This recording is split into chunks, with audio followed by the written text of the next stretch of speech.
When installing a new electrical service and placing a disconnecting means on the outside of a building, underneath the meter, the disconnect enclosure must be treated as a service panel in regards to grounding and bonding. This means the neutral block within the enclosure needs to be bonded to the enclosure itself. This is typically accomplished using a bonding screw or a bonding strap. It is also necessary to drive a ground rod and connect it to the enclosure. This is a requirement for new service installations to ensure proper grounding. Furthermore, if a metallic water pipe is present and in direct contact with the earth for at least 10 feet, it must be bonded to the enclosure as well. As for the wiring between the disconnect enclosure and the main service panel inside the building, it is permissible to use a 2-wire service entrance cable, often referred to as SC cable, with a bare neutral conductor. Since the disconnect enclosure serves as the primary grounding and bonding point for the electrical system, it provides the necessary grounding path. This eliminates the requirement for a separate grounding conductor to be run alongside the phase conductors and neutral from the disconnect to the main panel. However, there are several key points to remember during installation. Firstly, the ground rod used must be at least 8 feet in length and driven into the ground to a depth of at least 6 feet. Secondly, the size of the bonding wire used for the neutral to enclosure connection and the ground rod to enclosure connection must be appropriately sized based on the conductor size of the service entrance conductors. Consult the National Electrical Code, NEC Table 250.66, to determine the correct bonding wire size based on the size of your service entrance conductors. Thirdly, it is good practice to label the disconnect enclosure clearly as service disconnect to provide clear identification for anyone working on the electrical system in the future. Lastly, and perhaps most importantly, ensure that all aspects of the installation comply with all applicable electrical codes and industry standards, including the National Electrical Code, as well as any local amendments or requirements. The proper grounding and bonding of a service disconnect enclosure is a critical safety measure that helps to protect against electrical shock and equipment damage. By following these guidelines and adhering to the relevant electrical codes, you can ensure a safe and reliable electrical system. Always consult with a qualified electrician if you have any questions or concerns about grounding and bonding requirements. Grounding and bonding are distinct but related concepts in electrical systems. Grounding refers to connecting the electrical system to the earth, providing a low impedance path for fault currents to flow back to the source. This helps to trip over current protection devices like circuit breakers or fuses, quickly de-energizing a faulty circuit and preventing electrical shock hazards. Bonding, on the other hand, involves connecting all metallic parts of the electrical system together to create an electrically continuous path. This includes metal enclosures, conduits, equipment frames, and other non-current carrying metal parts. By bonding these parts together, you minimize voltage differences between them, reducing the risk of electric shock if someone comes into contact with two different metal parts simultaneously. In the context of a service disconnect enclosure, both grounding and bonding play a crucial role. The ground rod provides the connection to the earth, while the bonding connections ensure that the enclosure itself and all metallic components within it are at the same potential.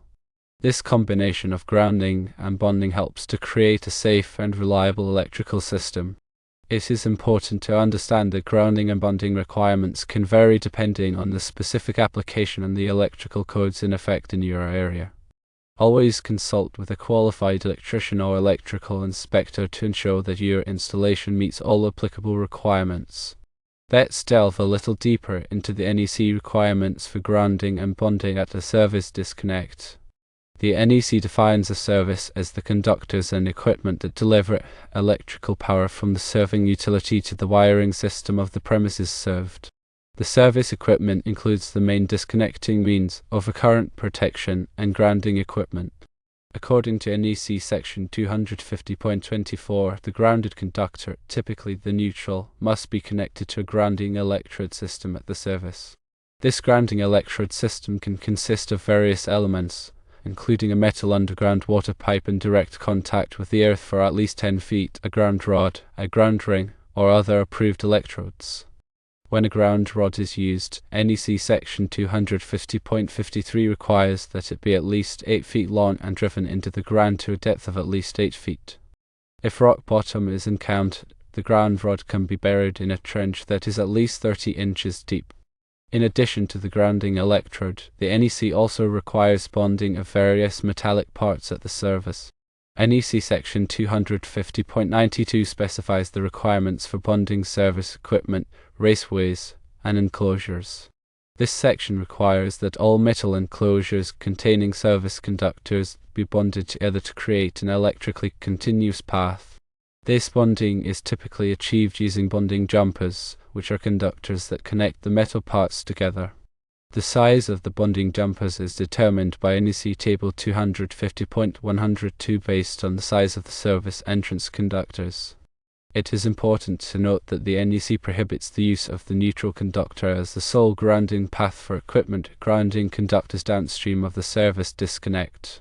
This means that a separate equipment grounding conductor must be run with circuit conductors to provide a grounding path for equipment and appliances. In the case of a two-wire SE cable with a bare neutral, the bare neutral can serve as both the neutral conductor and the equipment grounding conductor between the service disconnect and the main panel.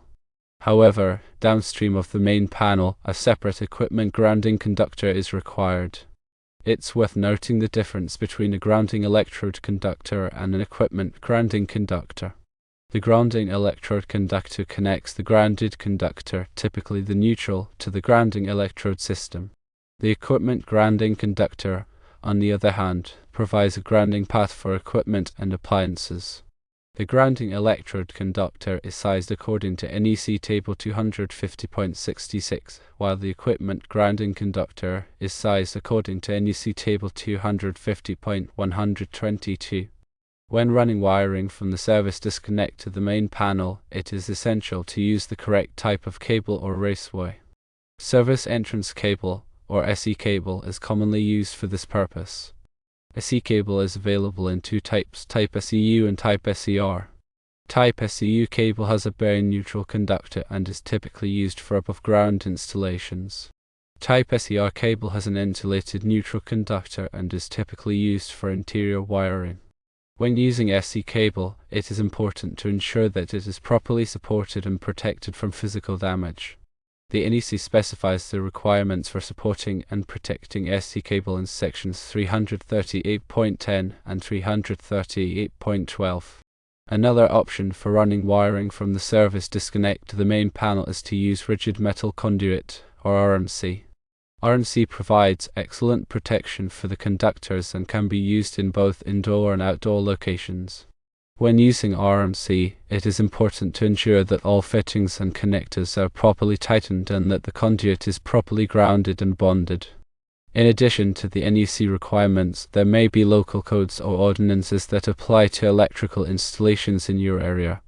It is important to check with your local building department or electrical inspector to determine if there are any additional requirements that must be met. Proper grounding and bonding are essential for electrical safety.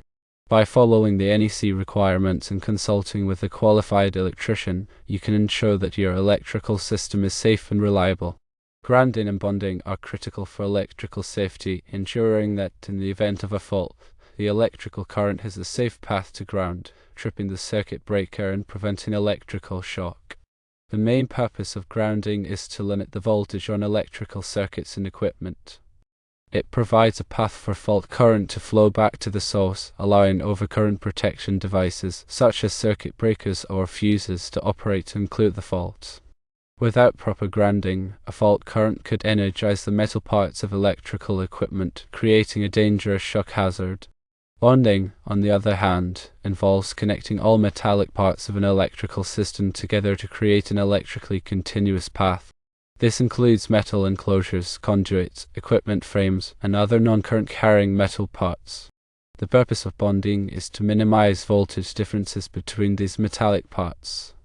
If a fault occurs, the bonding system ensures that all metallic parts are at the same potential, reducing the risk of electric shock if someone comes into contact with two different metal parts simultaneously.